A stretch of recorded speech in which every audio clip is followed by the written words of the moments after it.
Thomas Andrews, Isidore and Ida Strauss, William Albert Watson. On April 14th, 1912, at 11:40 p.m., the Titanic struck an iceberg.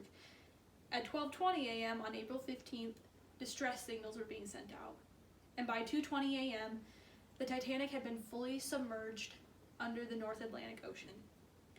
The sinking of the Titanic has never been something that's been fully able to be explained due to the fact that it was supposed to be the unsinkable ship. But here we are, over a century later, still wondering why. And there's plenty of reasons why. Plenty of reasons that you could blame. But the two reasons that people seem to always point towards are the iceberg and human errors. According to Mark Cerezi, author of the National Snow and Ice Data Center article, Quick Facts on Icebergs, icebergs are categorized as a piece of ice that is formed on land and floats in a lake or ocean, and it has to be 16 feet across. Now, icebergs are most abundant in the North Atlantic and surrounding areas of the Antarctica, and so when the Titanic sank near Newfoundland, Canada, the U.S. and 12 other countries formed the International Ice Patrol in order to warn people of these icebergs. But the demise of the Titanic truly began at 11:35 p.m. on April 14th when the lookout spotted the iceberg. In Cause and Effects of the Rapid Sinking of the Titanic by undergraduate engineering review author Vicki Bassett, Bassett states at 11:40 p.m.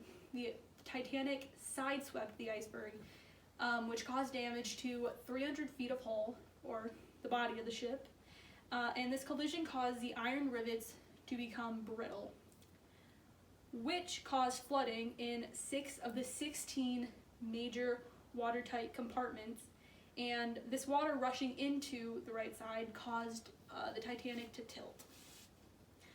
And at midnight, water in the damaged compartments ended up flowing over into the other ones, and by 1:20 a.m., there was flooding through the anchor chain holes, and less than an hour later, the propellers in the stern lifted out of the water.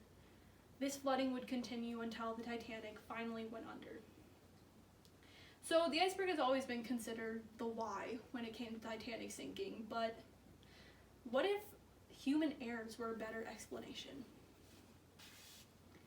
In Causes and Effects of the Sinking of the Titanic, Bassett states that the steel hull and iron rivets became brittle due to something called brittle fracture.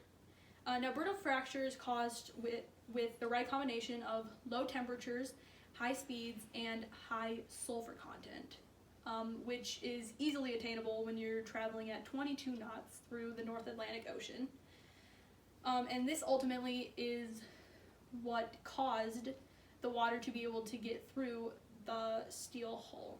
And in the history article Titanic by Matt Mullen, he actually explains that the reason water was able to spill over into the other watertight compartments was because they weren't watertight. The wall separating the bulkheads only extended a few feet above the waterline, so basically water spilling into the other compartments was inevitable. It was just a matter of when.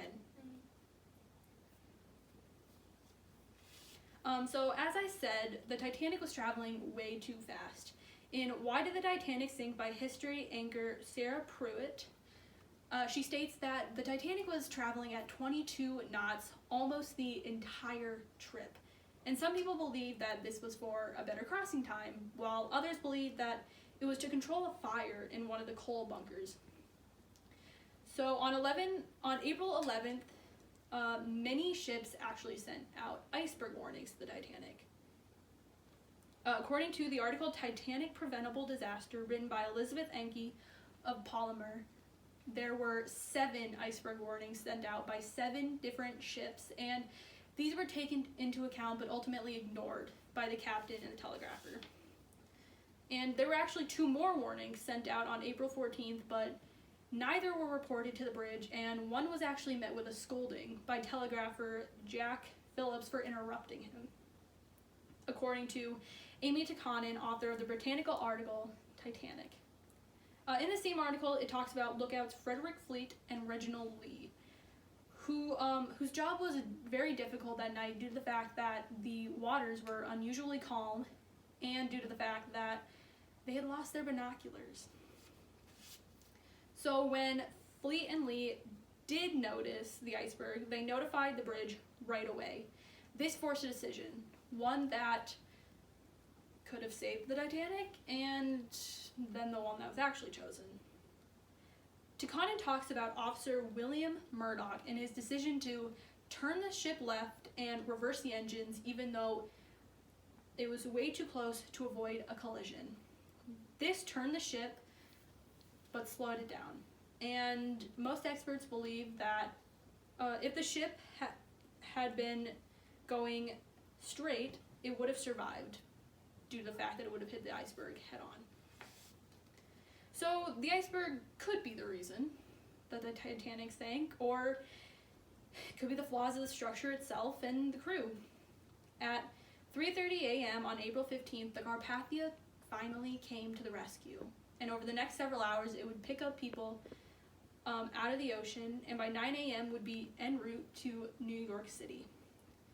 Unfortunately, the Carpathia was about 1,500 passengers short of the Titanic's 2,240 passengers and crew, only saving just over 700. So, in the words of Captain Edward John Smith himself, "Well, boys, you've done your duty and done it well. I ask no more of you. I release you."